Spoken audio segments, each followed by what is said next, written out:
The sun had barely risen over Washington National Airport, yet the terminal was already pulsing with life. Rolling luggage, clacking heels, boarding announcements layered over groans, yawns, and half-awake arguments about who forgot the chargers. Despite the chaos, something peculiar hovered in the air that morning. Maybe it was the faint smell of espresso and disinfectant. Or maybe it was the anticipation, the quiet hum that comes when people sense something is about to happen. At gate A12, passengers craned their necks toward a group of reporters gathering around a small podium beside a gleaming TSA pre-check sign. A banner hung overhead. A few travelers murmured, "Is that Sean Duffy?" "No way. The real-world guy. He's like running transportation now." And indeed, there he stood, tall, polished, smiling the self-satisfied smile of a man certain the world needed his ideas. Sean Duffy tapped the microphone, cleared his throat, and began the speech he had practiced 5 full times that morning. "Good morning, America," he said, teeth gleaming. "We stand at the dawn of a new era in air travel, where efficiency, safety, and, above all else, civility reign." He paused for effect. Cameras flashed. "Our airports," he continued, "are sacred gateways to the world." But somewhere along the way, things slipped. Sweatpants replaced slacks. House shoes replaced loafers.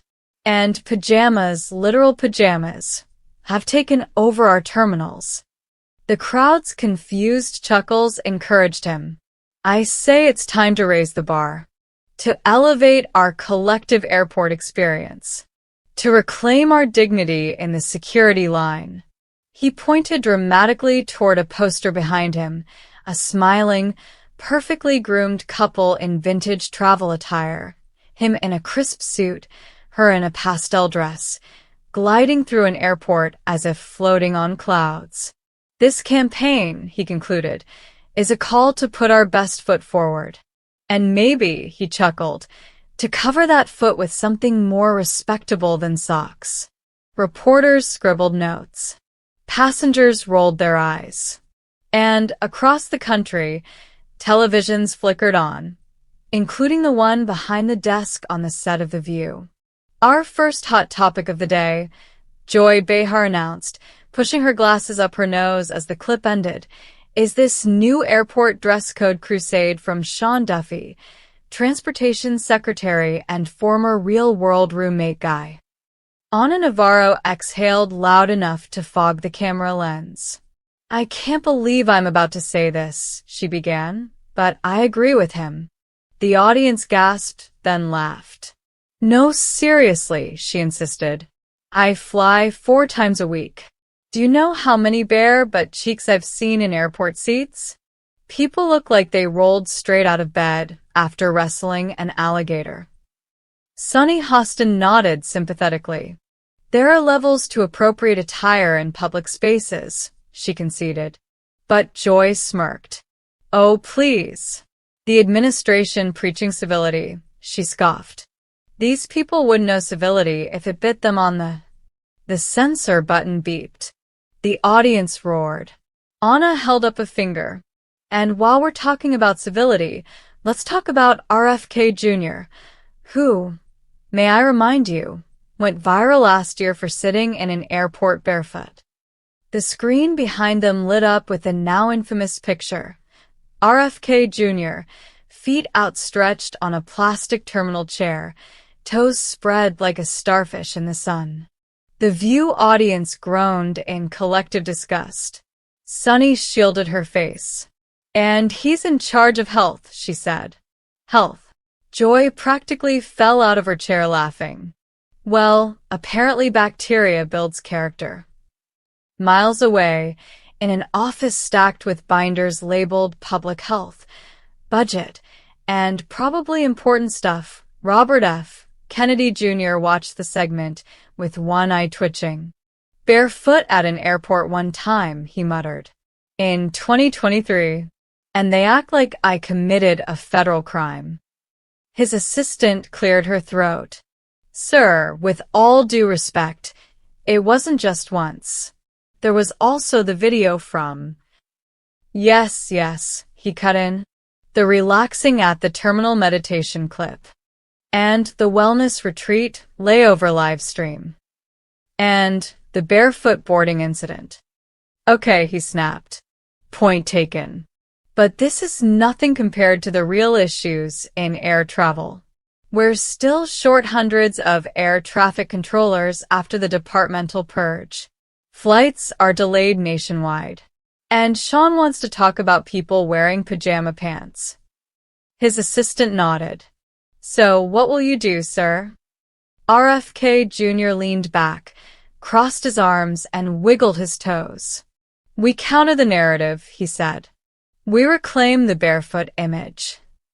His assistant blinked twice. You want to double down?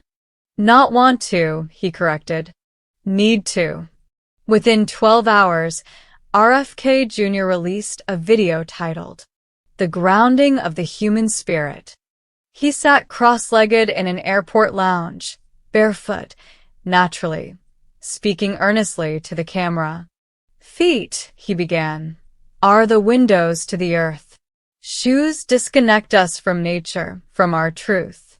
When I remove my shoes in an airport, I am connecting with the universal energy of travel. The comments section exploded. Bro, this is a carpeted terminal in Newark. Put those dogs away. Someone called TSA. Isn't this guy in charge of public health? By the next morning, every news network carried the story. CNN ran. Cabinet official goes toe-to-toe with critics. Fox aired. RFK Jr. barefoot backlash. Are airports too casual? MSNBC declared. The foot fight. Civility wars escalate.